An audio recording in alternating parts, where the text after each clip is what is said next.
नाज़रीन, साल 2021 दौरान केतिरनि सियासतदाननि, फ़नकारनि ऐं अदाकारनि समेत अहम शख़्सियतूं असां खां हमेशह जे लाइ विछड़ी वियूं। विछोड़नि जा तफ़सील हिन रिपोर्ट में।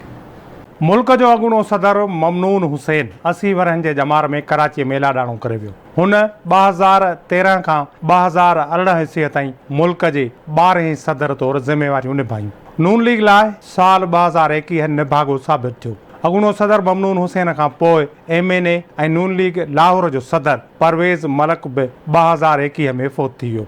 सीनियर सियासतदान, सिंध जो अॻूणो वॾो वज़ीर ऐं सिंध नेशनल फ्रंट जो बानी मुमताज़ अली भुट्टो बि 94 वरहनि जी जमार में 2021 ईस्वीअ में दम धणीअ हवाले कयो। मञियल सियासतदान ऐं अवामी नेशनल पार्टीअ जी सदर बेगम नसीम वली ख़ान बि 16 मई 2021 ते फ़ौत थी वई। खेसि आयरन लेडीअ जो बि लक़ब मिलियल हो। सीनियर सियासतदान ऐं अॻूणो वज़ीर आज़म नवाज़ शरीफ़ जो पुराणो साथी मुशाहिदुल्लाह ख़ान बि फेबरवरी 2021 में विछड़ी वियो।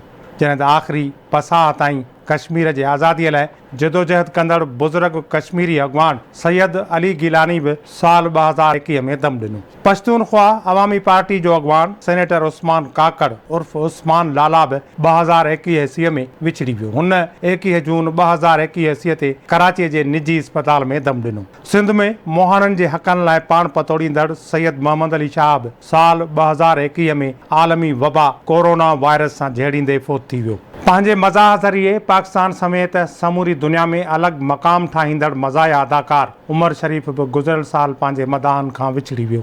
पाकिस्तान टेलीविजन इंडस्ट्री जे मशहूर अदाकारा सुंबुल शाहिद कोरोना वायरस सबबि फ़ौत थी वई हुई। जॾहिं त अदाकार तलत सिद्दीकी बि 82 वरहनि जी जमार में विछड़ी वई। टीवी ऐं फिल्म इंडस्ट्रीअ जो नामियारो अदाकार अनवर इक़बाल बलोच बि साल 2021 ईस्वीअ में मदाहनि खे सोगवार करे वियो। अनकिल सरगम जे किरदार सां मशहूरी माणींदड़ अदाकार फारूक केसर दिलि जे दौरे सबबि इस्लामाबाद में लाॾाणो करे वियो। PTV जे ड्रामनि ज़रिए मशहूरी माणींदड़ अदाकारा कंवल नसीर बि 2021 ईस्वीअ में विछड़ी वई। 25 मार्च 2021 ते हुन दिलि जे दौरे सबबि दम धणी हवाले कयो।